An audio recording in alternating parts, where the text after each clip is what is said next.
Qué gusto que nos volvamos a encontrar en este programa Identidad. Gracias por acompañarnos. Estamos listos para estudiar acerca de la Biblia y esperamos que tú estés listo para sumergirte en esta aventura de conocimiento que por supuesto te brindamos acá con la sabiduría principal, que es la Biblia. Así que vamos a estudiar. Veamos.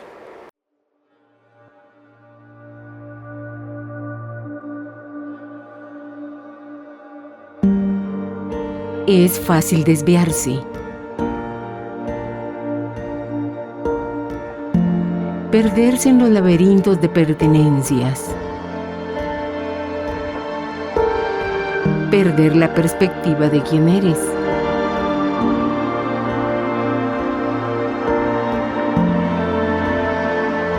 ¿Cómo encontrar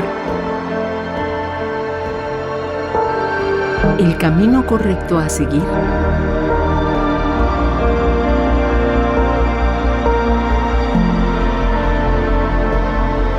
Para descubrir por qué Dios te hizo.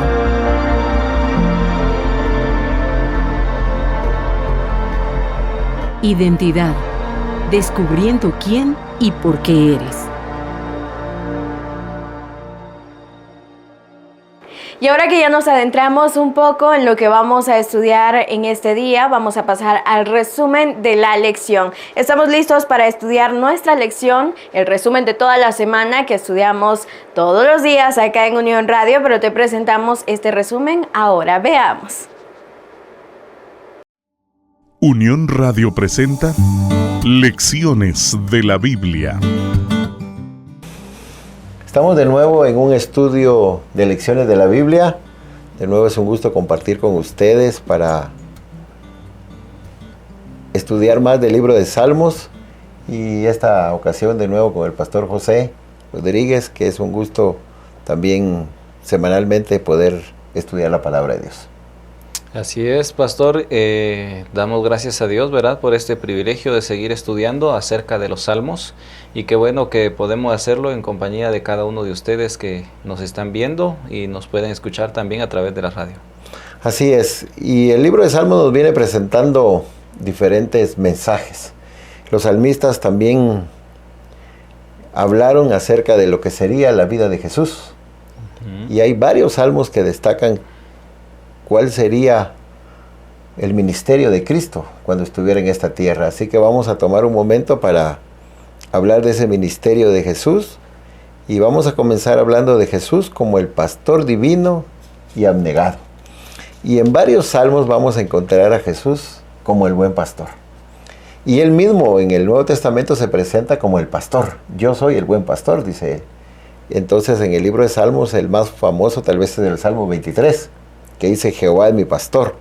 Pero hay otros salmos que hablan de Jehová, de Jesús, de nuestro Dios, como el pastor que cuidó a su pueblo, que lo acompañó, que proveyó lo necesario, que estuvo con ellos. Así que el mensaje del pastor es por el trabajo que hacían los pastores. Ellos pasaban mucho tiempo con las ovejas. Se dice que los pastores vivían con las ovejas. Y yo creo que así era, pasaban días enteros, noches, cuidando a sus ovejas, vivían donde estaba el rebaño y compartían con ellos. Entonces cuando Jesús se presenta como el buen pastor, prácticamente nos está diciendo que está siempre con nosotros. Así es, el pastor divino y abnegado, ¿verdad? Que dice, bueno, la figura ahí en la Biblia es sobre esos pastores que sus ovejas conocen la voz de ellos. Y aunque los rebaños se podían unir y revolver, ¿verdad?, unas ovejas con otras, pero fácilmente ocurría la separación al momento de escuchar la voz del pastor. Entonces Jesús es nuestro pastor, y a lo largo de la historia del pueblo de Dios, cada acontecimiento fue una manifestación del pastor cuidando, guiando, protegiendo y bendiciendo a sus ovejas, ¿verdad? Tal cual es hoy en día también, ¿verdad? La manera en que Dios nos cuida y nos ama es con esa imagen de pastor.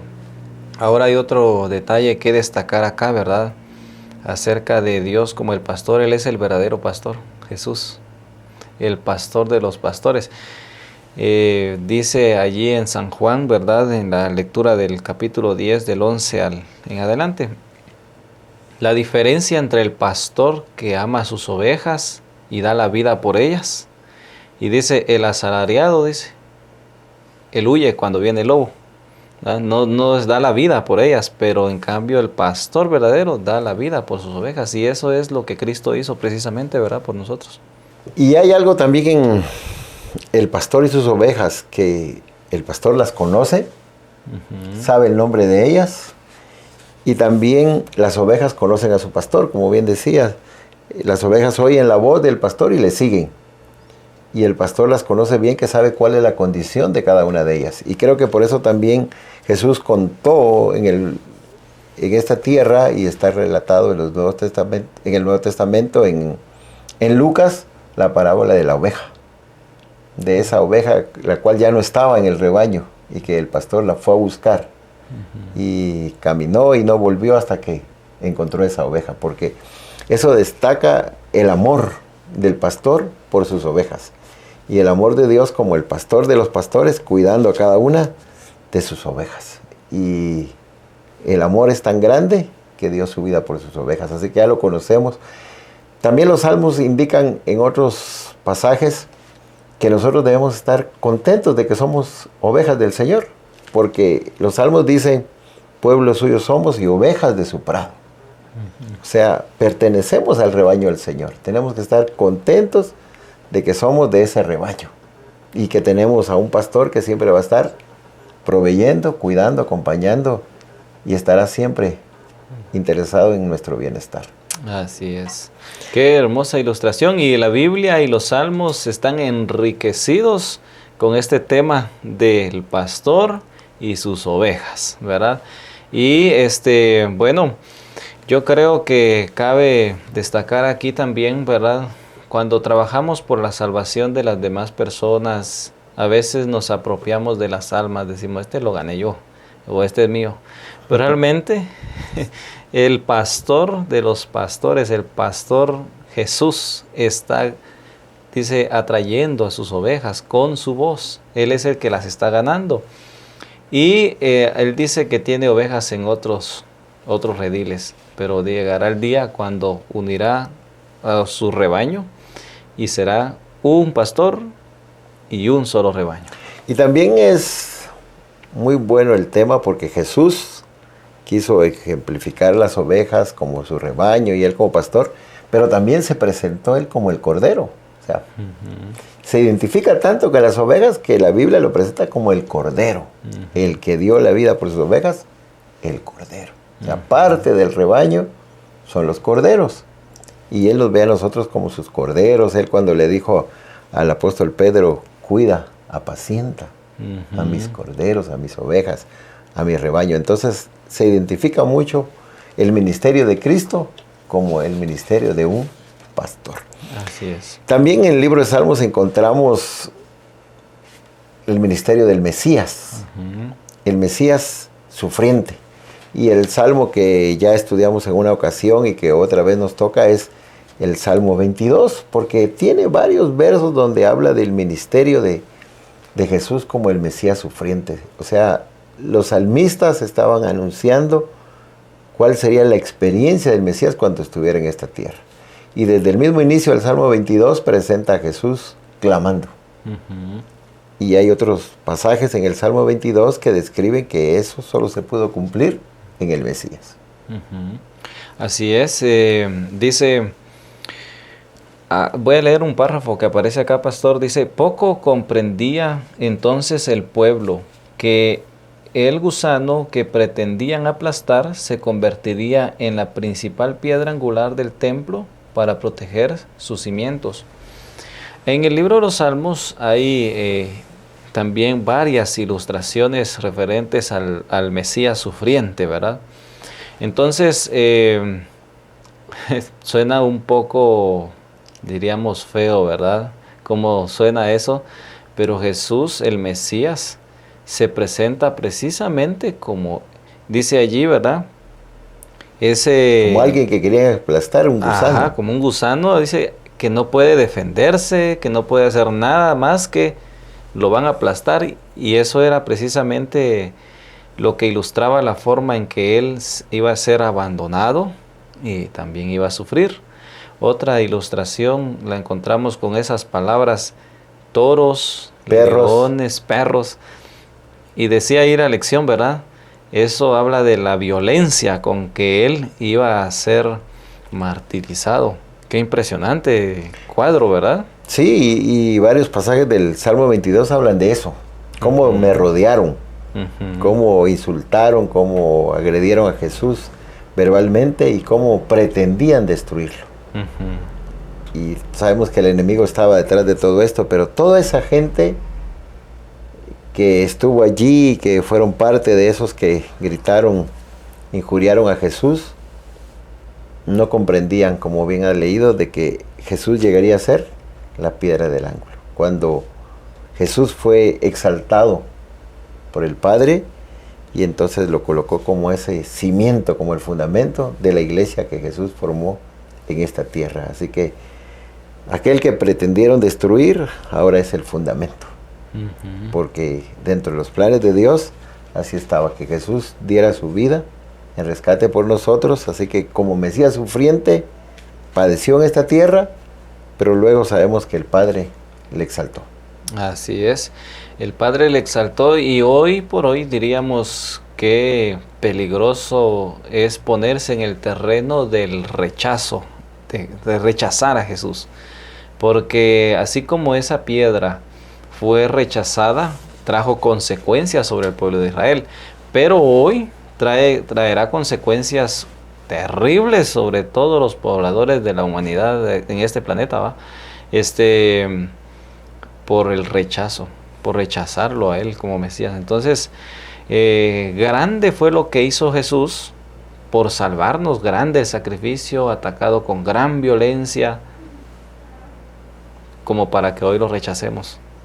Y que sabemos que ese rechazo prácticamente es la condenación, porque Sí. es la oportunidad que Dios da, la aceptamos o la rechazamos. Sí. También el libro de Salmos habla de ese pacto. Dios hizo un pacto con David y le dijo que siempre habría uno de su descendencia reinando. Pero los descendientes de David tomaron malas decisiones, agarraron malos caminos. Muchos de ellos fueron buenos reyes, pero en la gran mayoría fueron malos reyes. Se fueron tras los dioses ajenos, hicieron un malo ante los ojos de Jehová. Entonces, ya de la descendencia de David no iba a quedar un rey. Pero Jesús, que al final es descendiente de David, llegaría a ser ese rey. Porque cuando Jesús estuvo en esta tierra, varios lo llamaron hijo de David.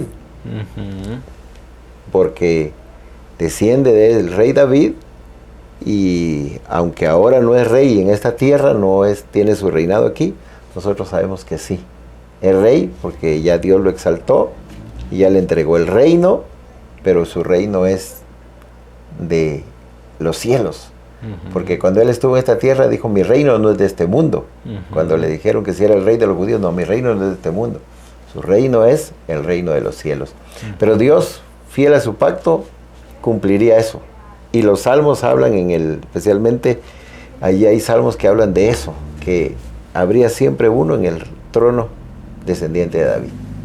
Así es, podríamos decir que el pacto nos ilustra la forma continua en que Dios iba a estar dispuesto a reinar sobre Israel. Nosotros encontramos que los reyes no cumplieron su propósito, diríamos, principal, ¿verdad? Siempre fallaron. Las fallas de los reyes, las fallas del pueblo de Israel trajeron sobre sí la ira de Dios, ¿verdad? La manifestación de la ira de Dios eran momentos bastante duros, ¿verdad? Y uno podría decir, bueno, ¿y dónde está el amor de Dios ahí, verdad? No, que Dios ama, y entonces es un poquito, o amerita un poco de escudriñamiento, ¿verdad? El hecho de saber de que Dios también manifiesta su ira.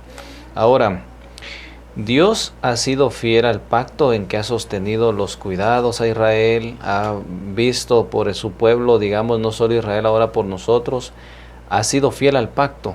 La debilidad en el pacto siempre ha sido el ser humano, que ha fallado a Dios, ¿verdad? Entonces, ¿qué hace el pueblo cuando está ya sufriendo bajo la ira de Dios, que le está oprimiendo, ¿verdad? ¿Qué hace el pueblo? Dice ahí, clama hasta cuándo. ¿Hasta cuándo? Y ese hasta cuándo es consciente de algo, consciente de que la ira de Dios no será para siempre. Así es, y Dios permitió que sufrieran consecuencias de sus errores. Ya lo había anunciado desde el tiempo de Moisés, cuáles serían las maldiciones que caerían sobre ellos.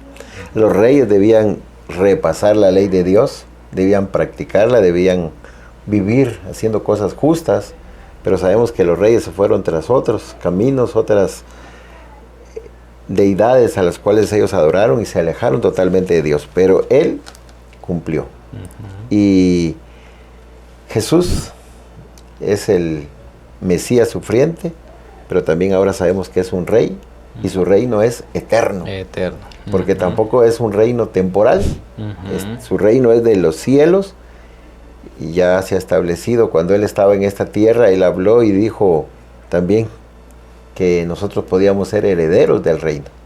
Y yo creo que eso es algo que también debemos tocar en este estudio, porque si Jesús es el rey y su reino será eterno, nosotros deberíamos estar deseosos de pertenecer al reino de Jesús, a ese reino eterno. Y Él tiene el deseo de que nosotros pertenezcamos a su reino, seamos súbditos de su reino y estemos contentos de pertenecer a un reino de justicia, a un reino donde el mismo Dios será el gobernante.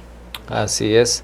De hecho, nosotros pues nos conviene el establecimiento de ese reino ya pronto, ¿verdad? Nos conviene que sea así, porque ese reino consumará la victoria de Jesús sobre todo lo que es el pecado. Realmente la ilustración de Jesús como el Rey eterno, ¿verdad?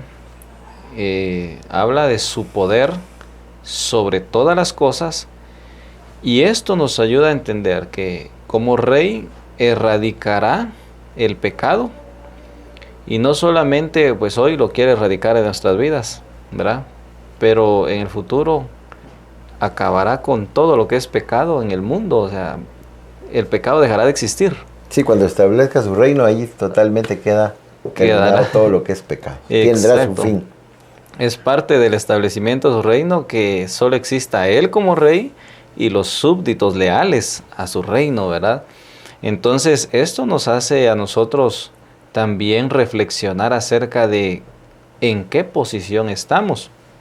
Si estamos del lado de los que van a formar parte de ese reino, o si estamos viviendo rechazando al Rey de Reyes y Señores, ¿verdad? Yo creo que tenemos que meditar en eso. Cuando el salmista escribe,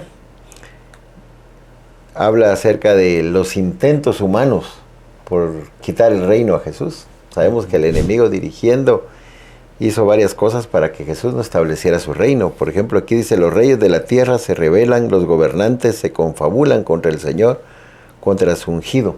Pero luego me gusta ahí en el Salmo 2 que dice, y Dios desde los cielos se ríe. ¿Qué pueden hacer ustedes si yo soy el gobernante supremo?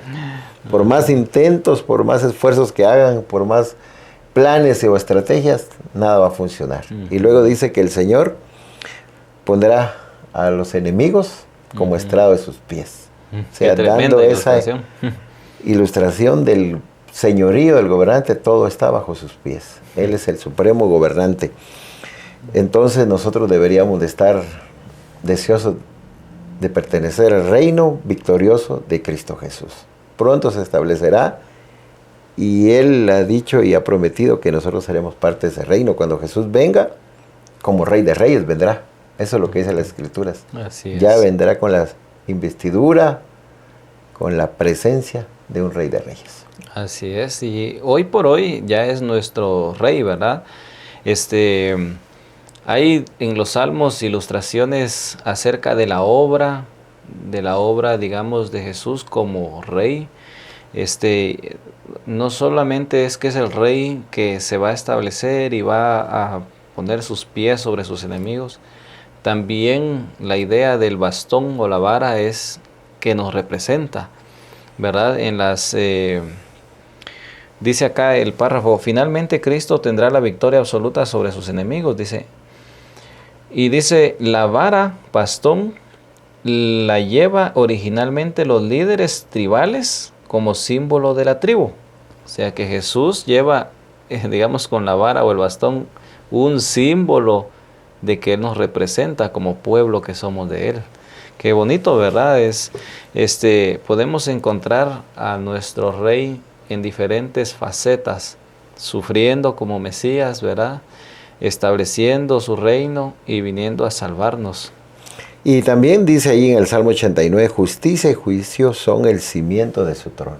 Es un reinado de justicia, donde todo lo que hemos visto en este mundo no tendrá cabida. También misericordia y verdad van delante de Él. Dichosos los que saben aclamarte, Señor, y caminan a la luz de tu presencia. O sea, felices aquellos que quieren caminar junto a Jesús y pertenecer a su reino. Un reino que pronto se establecerá y que el Señor ha preparado para cada uno de nosotros, porque así lo dijo Jesús. Y ese es el deseo de darle la bienvenida a todos un día cuando diga, venid benditos de mi Padre, heredad del reino preparado para vosotros. Exacto. Y en los Salmos también encontramos otra de las facetas de Jesús en su ministerio. Y dice el Salmo 110, juró Jehová y no cambiará de parecer, tú eres sacerdote para siempre. Jesús es sacerdote. Y sacerdote para siempre, dice el texto, porque los sacerdotes descendientes de Aarón, pues tenían un tiempo. Al final humanos, y aparte que tenían que morir, llegaba su momento, y además también tenían un periodo de servicio. Pero Jesús es un sacerdote para siempre. Por eso es un mejor sacerdocio. Además, porque ministra no en un santuario hecho por seres humanos, sino ministra en el santuario celestial. Por eso el apóstol dice que nos convenía que tuviéramos un mejor sacerdote, Cristo Jesús. Pero hay otras cosas que habla el sacerdote. El pastor José podría decir otras cosas porque es un mejor sacerdocio. Sí, de hecho, es bien rico este tema en la Biblia. Quiero decir que es abundante, ¿verdad? Nosotros encontramos aquí el juramento de Dios, ¿verdad? Nos enseñaba pues la lección en este día, ¿verdad? Que los sacerdotes temporales, según el orden de Aarón, morían, ¿verdad? Y sus juramentos pues tenían siempre la participación humana, ¿verdad? Temporal. Pero que Dios haya jurado que Jesús sería el sacerdote para siempre, según el orden de Melquisedec, esto da una garantía para nosotros hoy. El juramento de Dios es un elemento muy importante ahí para destacar. Ahora, ¿por qué según el orden de Melquisedec? ¿Verdad? Porque hemos venido hablando de un Jesús Mesías, de un Jesús pastor, de un Jesús rey, pero ahora un Jesús sacerdote. Y no era común en el pueblo de Israel que el rey fuera sacerdote. Que el rey fuera sacerdote, fuera de lo común. Incluso se podría argumentar, no puede ser él porque ¿cómo va a ser rey y sacerdote al mismo tiempo, verdad? Y además porque Jesús no era de la tribu de Leví. Ajá, y los sacerdotes eran de la tribu de Leví. Y era pero ley. Él tiene un orden diferente. Es rey y sacerdote. Exactamente. Cuando uno estudia un poco más sobre Melquisedec, pues uno tiene una buena referencia en Hebreos, el libro de la carta a los Hebreos.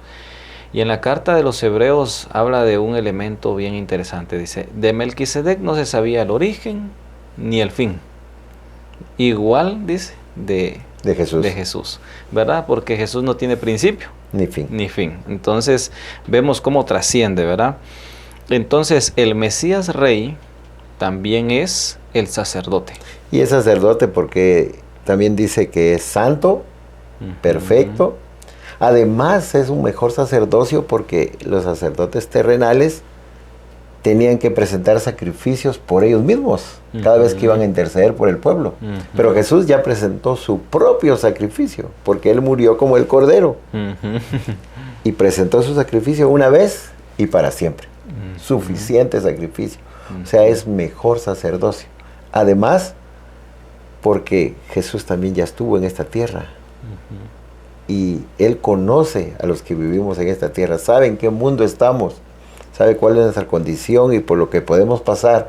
Entonces podemos acudir confiadamente a Él, porque Él ya sabe en qué mundo estamos nosotros y las experiencias que se viven aquí, los sufrimientos, los ataques del enemigo, todo eso lo padeció Jesús. Entonces puede ejercer un mejor sacerdocio. Así es. De hecho, no es raro que veamos a Jesús siendo diferentes papeles, ¿verdad? Que lo veamos como el pastor, como el sacerdote, como el rey, como decía usted ahorita, el cordero que murió. No es extraño porque según la Escritura, Jesús debe tener la preeminencia en todo. Desde el simple hecho que Él es el creador y con todo lo que eso conlleva, hasta el hecho de que Él es nuestro Salvador con todo el paquete. Es decir, cuando la Biblia habla de Cordero, el Cordero es Jesús. Cuando la Biblia habla de pastor, el pastor es Jesús. Cuando habla de sacerdote, el sacerdote es Jesús. Toda la Biblia entonces, especialmente el libro de Salmos, que fue una referencia de Jesús, cuando instruyó a sus discípulos, todo esto habla de Jesús en distintas maneras. Qué bonito porque el carácter de Dios, que es amor para con nosotros, se ha manifestado abundantemente en la Biblia, ilustrando a Cristo Jesús en diferentes facetas en su obra por salvarnos. Así es, y qué bueno que nosotros podemos estudiar el libro de los Salmos a través de cantos y poesías, porque eso es el libro de Salmos. Hay un aprendizaje, hay una enseñanza de Jesús, su ministerio terrenal, ahora su ministerio celestial y su deseo de hacer todo para que nosotros un día estemos con Él en el reino de los cielos. Así que nos alegra haber compartido este estudio, esperando que cada uno de aquellos que lo ha visto, lo ha escuchado, pueda saber que Jesús es ahora su sacerdote, el intercesor, que ahora usted puede acudir y decirle: Jesús, eres mi abogado, aquí está mi caso, aquí está mi vida, aquí está mi lucha, mi necesidad, acudo a ti, porque sé que me amas y puedes defenderme. Gracias por haber muerto en la cruz por mí. Quiero ser de tu rebaño y un día quiero estar en tu reino. Qué maravilloso mensaje hemos recibido en el libro de Salmos. Así que cualquiera sea tu condición ahora, acércate a Jesús. Como dice el libro de Hebreos, acércate confiadamente a Jesús, porque Él va a recibirte, va a escucharte y va a hacer todo para salvarte. Vamos a terminar este estudio invitando a cada uno de ustedes a que siga sintonizando la radio, pueda vernos a través de las redes sociales y pueda acercarse también a la iglesia que quede más cerca de su comunidad. Pastor, ¿quiere terminar con una oración? Claro que sí, oremos. Querido Dios, te agradecemos por las enseñanzas de los Salmos. Queremos pedir una bendición muy especial por todos los que nos ven y nos escuchan a través de las redes sociales y también a través de la radio. Bendice sus vidas, ayúdales a asistir a ti confiadamente porque Amén. Tú eres nuestro pastor. Te damos gracias. Te pedimos que también aquellos que quieran contactarnos para seguir estudiando más lecciones puedan hacerlo, de manera que puedan seguir creciendo en la fe. Gracias en el nombre de Jesús. Amén. Amén. Y ahora estamos a punto de conocer el plato fuerte de este día. Veamos qué tiene por decirnos el pastor Eber Roblero en esta reflexión que nos presenta a continuación. Qué bueno encontrarnos una vez más por este medio para seguir escudriñando la palabra de Dios y comprender en ella grandes verdades para poder servir mejor a Jesús, amar a Jesús y por supuesto proclamar a otros que Jesús es nuestro Salvador. El tema de hoy lleva por título ¿Cómo entender la misión de Jesús por los humanos? Cuando hablamos de la misión de Jesús, estamos hablando de la solución del problema más grande de la humanidad. El problema más grande de la humanidad se llama pecado.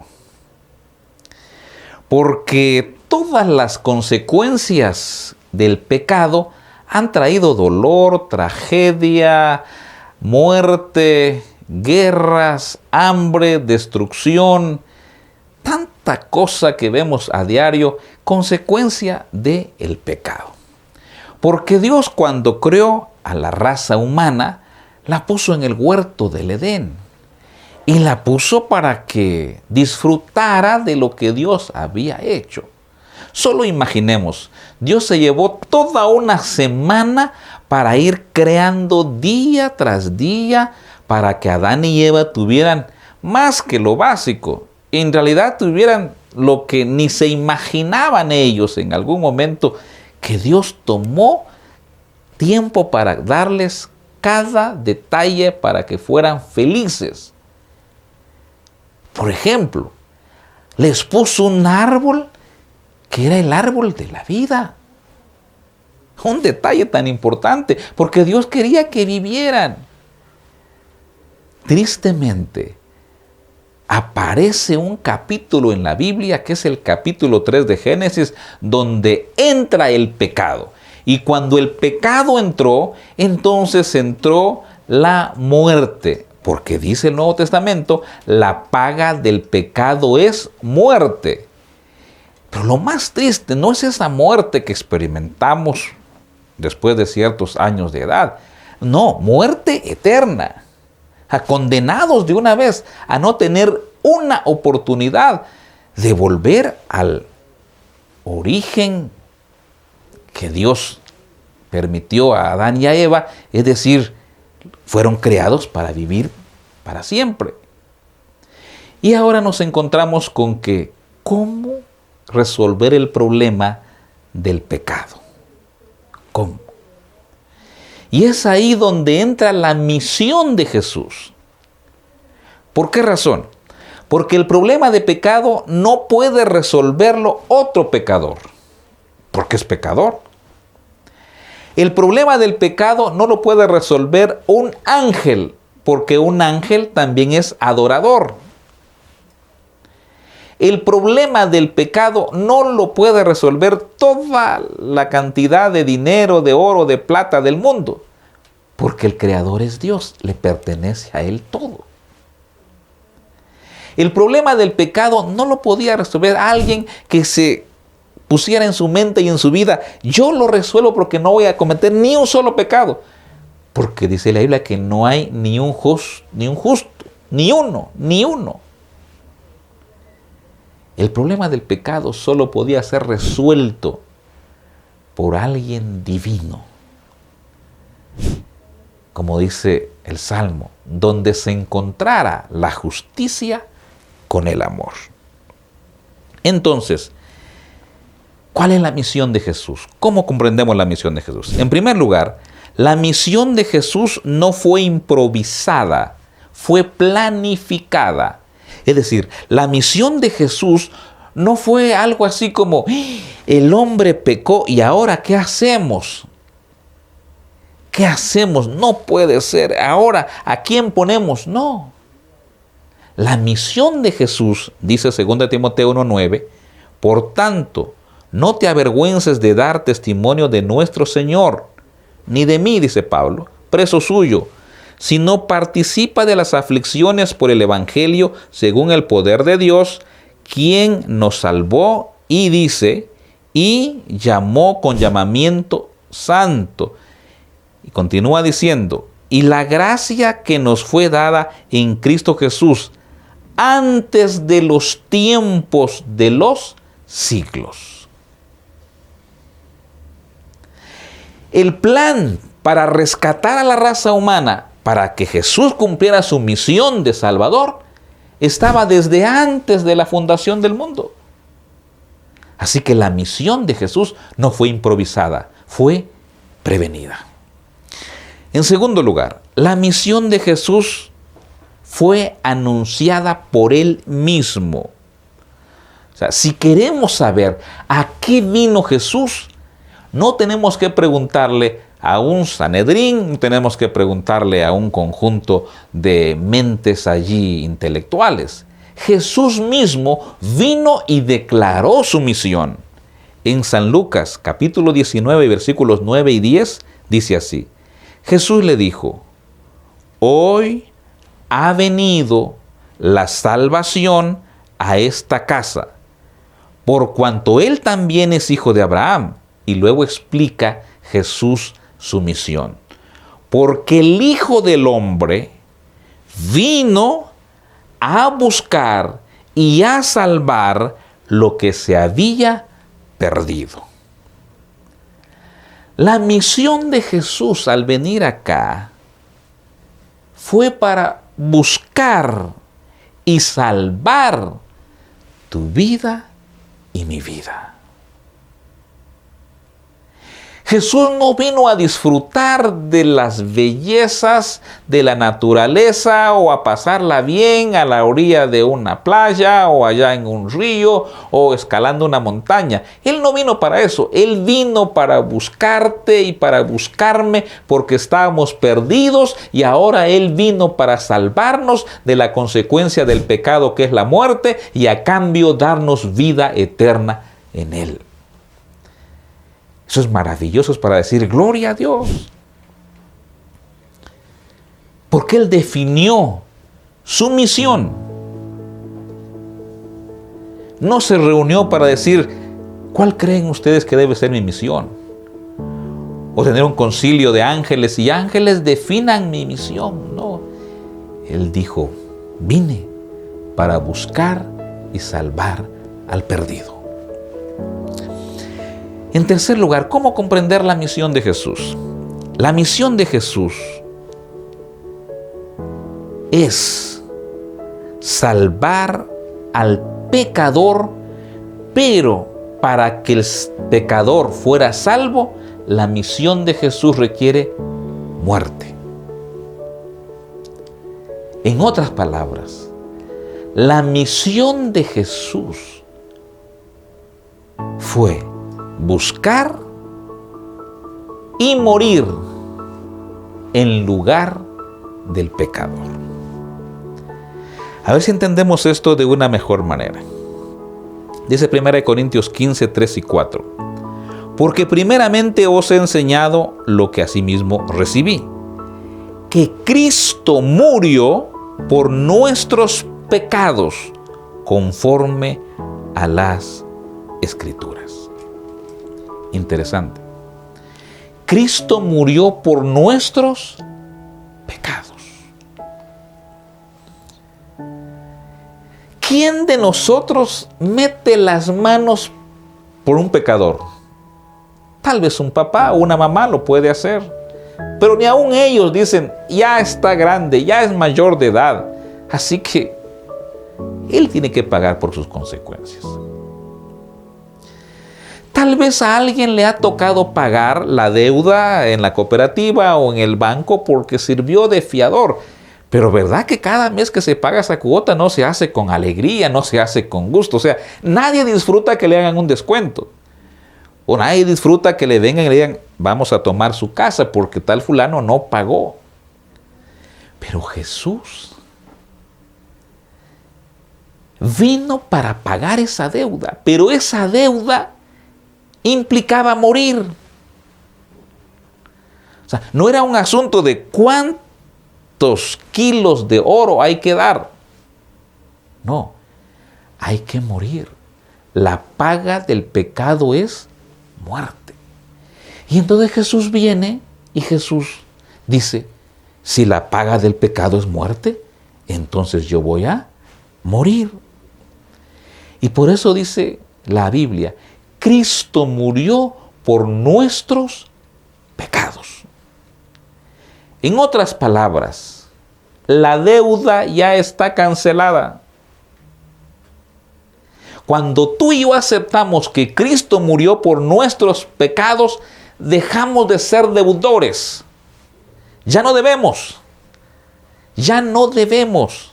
Ya no somos esclavos de alguien, en este caso esclavos de Satanás. No, ya no somos esclavos de él. Somos libres ahora porque Jesús ha pagado la deuda. Cristo murió por nuestros pecados. Cristo no murió para ser exhibido. Cristo no murió para que se multiplicaran ahora los retratos o las crucecitas ahí. No. Cristo no murió para que tuviéramos consideración de Él y decir, declarémoslo entonces mártir, héroe, porque Él murió. No. Cristo murió porque eso exigía la justicia. La justicia decía, la paga del pecado es muerte, entonces debes morir. Pero, ¿no has muerto? No he muerto porque Cristo murió por nosotros. Y cuando nos toque descansar el sueño de la muerte, no será el final. Es un estado de inconsciencia nada más, porque así como Cristo murió, fue sepultado y resucitó, ahora tú y yo también, si nos toca descansar el sueño de la muerte, dice la Biblia que seremos sepultados, pero cuando Él venga en las nubes del cielo con poder y gran gloria, dice la Biblia, los muertos en Cristo resucitarán primero. ¿Por qué los muertos en Cristo? Porque fueron los que creyeron que su deuda fue pagada con la muerte de Cristo Jesús. Por eso la muerte de Cristo Jesús tenemos que considerarla como el pago y aceptar eso, decir, ya está pagada mi deuda. Ya no tengo que morir la muerte para siempre, porque ya Cristo murió por mí. Y Él vendrá por segunda vez y vendrá para darme vida y vida eterna en Él, porque Él ya pagó esa consecuencia. Eso es parte de la misión de Jesús. Ahora, ¿por qué Jesús tuvo que morir? Dice Isaías 53:10. Con todo eso, Jehová quiso quebrantarlo, sujetándole a padecimiento, cuando haya puesto su vida en expiación por el pecado. ¿Por qué tuvo que morir? Para expiar el pecado. Por eso murió Cristo Jesús. Además, Daniel 9:24 es extraordinario. Está hablando ahí de el Mesías. Está profetizando cuándo sería la muerte del Mesías. Se conoce como la profecía de las 70 semanas. Es, por decirlo así, el cronograma del ministerio y de la muerte de Cristo Jesús y el pueblo de Israel que tendría su oportunidad, que de paso no la aprovechó. Pero bueno, Daniel 9:24 dice, 70 semanas están determinadas sobre tu pueblo y sobre tu santa ciudad. ¿Para qué? Para terminar la prevaricación y poner fin al pecado y expiar la iniquidad. Con la muerte de Cristo Jesús como parte de su misión, se le puso fin al pecado. Alguien dirá, pero todavía existe pecado. Sí, pero Satanás no tiene nada que reclamar ahora. Antes que Jesús muriera, Satanás todavía se atrevía a decir que era el Señor de esta tierra. A Jesús mismo le dijo, te voy a dar estos reinos y postrado me adorares, porque él se creía el dueño de esto. Pero con la muerte de Cristo se le puso fin al pecado, fin a Satanás.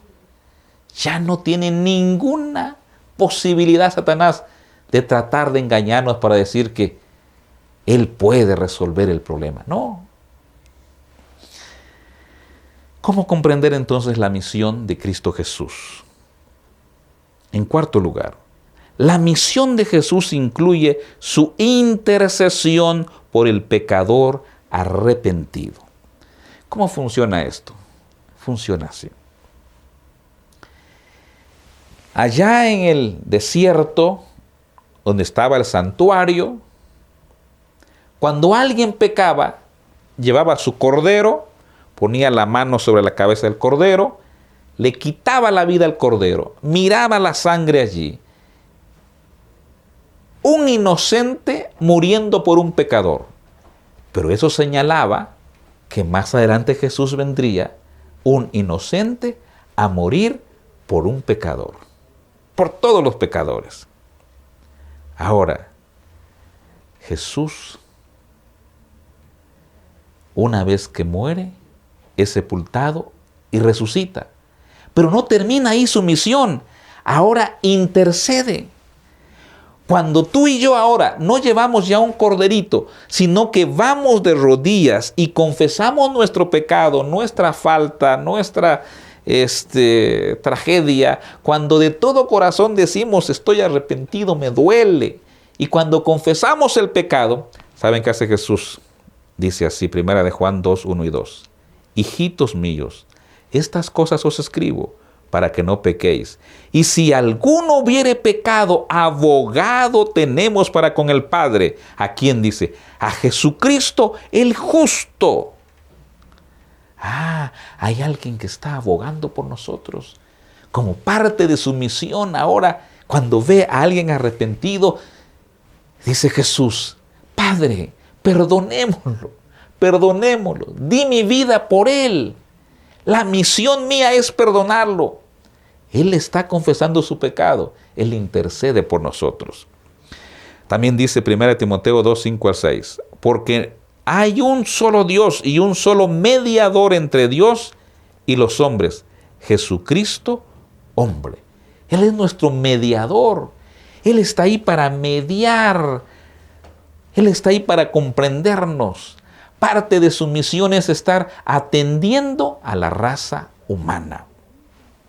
Colosenses 1, 19, 21 explica de manera linda el trabajo del Señor Jesús para reconciliarnos con el Padre. Dice así, por cuanto agradó al Padre que en Él, hablando de Jesús, habitase toda la plenitud y por medio de Él reconciliar consigo todas las cosas, así las que están en la tierra como las que están en los cielos, haciendo la paz mediante la sangre de su cruz. Y a vosotros también, que erais en otro tiempo extraños y enemigos en vuestra mente, haciendo malas obras, ahora os ha reconciliado. ¡Qué labor más linda la de Jesús! Parte de su misión es interceder por nosotros. Y cuando intercede por nosotros, nos reconcilia con el Padre. Éramos enemigos, ahora vamos a ser amigos de Dios.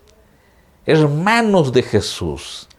Parte ahora de los escogidos, porque hemos aceptado que Él es nuestro intercesor. Para comprender la misión de Jesús, tenemos que comprender también que la misión de Jesús incluye su labor de sumo sacerdote. Sumo sacerdote. Dice Hebreos 6:20, donde Jesús entró por nosotros como precursor, hecho sumo sacerdote para siempre según el orden de Melquisedec. Antes, en el santuario del desierto, habían varios sacerdotes que hacían su oficio día a día. Pero había un sumo sacerdote que hacía su oficio una vez al año entrando al lugar santísimo. Pero este sumo sacerdote que entraba en el santuario del desierto una vez al año, también era pecador, era humano. Y antes de entrar al lugar santísimo, también tenía que tomar un corderito, confesar su pecado, hacer todo el ceremonial que los demás debían hacer, porque era un ser humano.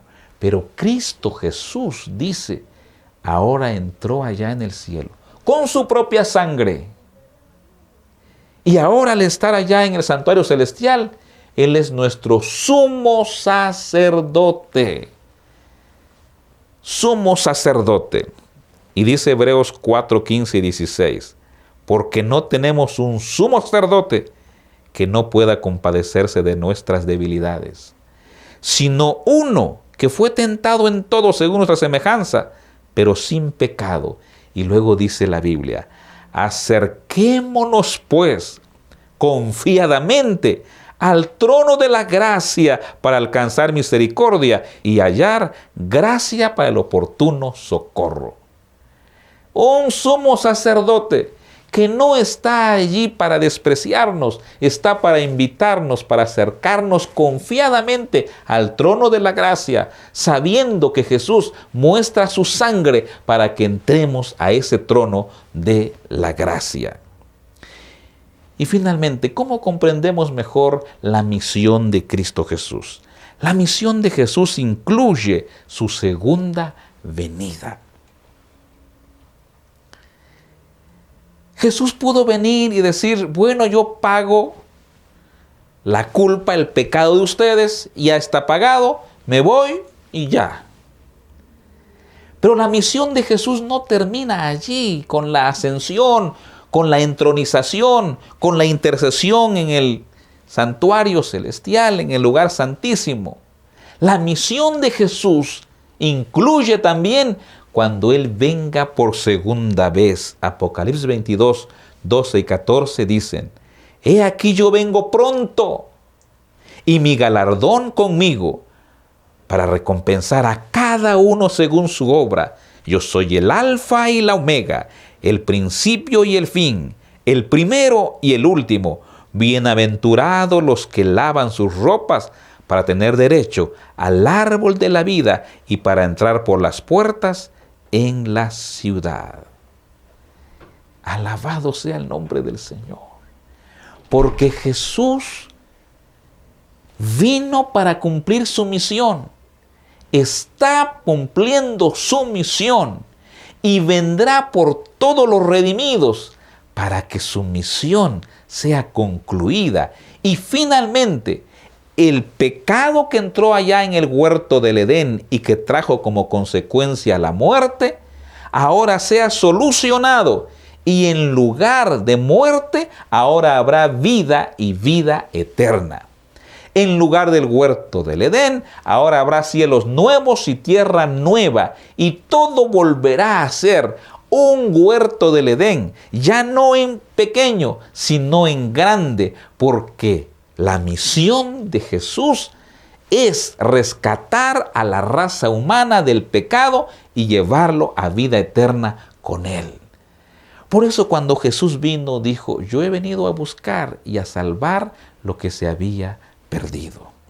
Yo no sé cuál sea nuestra condición justo en este momento, pero tal vez ese pecado oculto que estamos acariciando allí no nos permite estar al 100% seguros de la salvación en Cristo Jesús. Este es el momento de ir y confesar nuestro pecado. Y cuando confesamos nuestro pecado, Él nos perdona, Él intercede por nosotros, es nuestro sumo sacerdote y vendrá por nosotros cuanto antes para llevarnos a el cielo y estar con Él allá por 1000 años y luego a la nueva Jerusalén. Esa es la misión de Cristo Jesús. O a lo mejor, en realidad ni siquiera tenemos un pecado oculto. Estamos lejos de Dios. Lejos de Dios. Hace rato que no le oramos. Hace rato que no leemos su palabra. Hace rato que confiamos más en nosotros, más en las cosas, más en los bienes materiales, más en otra persona. Pero hemos dejado a Dios. Es ahora que tenemos que ir a Jesús. Porque Él nos dice, vengan confiadamente al trono de la gracia. No importa cuán pecadores seamos, Él nos está invitando ahora, acerquémonos al trono de la gracia y digamos, Señor, aquí estoy, perdóname, perdóname. O a lo mejor estamos viviendo una experiencia linda de comunión con el Señor. Alabado sea el nombre del Señor. Estamos experimentando los beneficios de la misión de Cristo Jesús. Plenitud de vida, plenitud de gozo. porque somos perdonados por Cristo Jesús. Alaba al Señor, continuemos sirviéndole al Señor, perseveremos siempre con el Señor, porque hemos experimentado que la misión de Jesús es pagar por nuestra deuda. Ya está pagada, ahora somos libres y disfrutamos de esa bendición que Dios ha traído por medio de la misión de Cristo Jesús.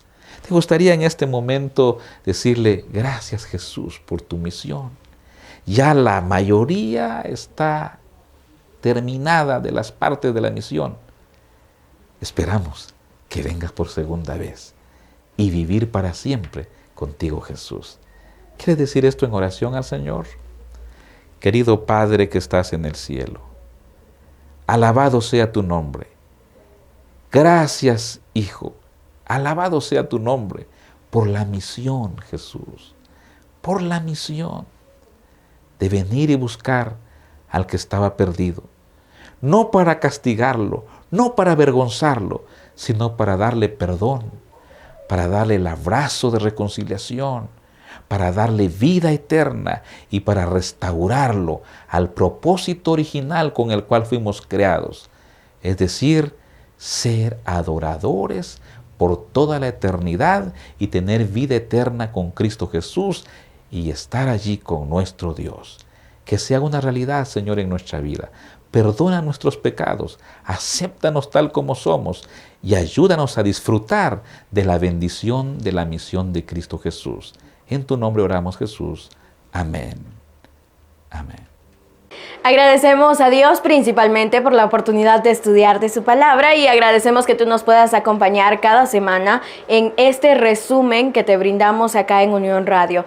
La propuesta de Unión Radio es que nosotros podamos seguir creciendo en conocimiento y que con eso vayamos estudiando la Biblia cada semana, y si tú puedes hacerlo diario, te invitamos a hacerlo. También busca una iglesia adventista que esté cerca de ti para que puedas conocer un poco más acerca de Dios. Te esperamos hasta un próximo programa.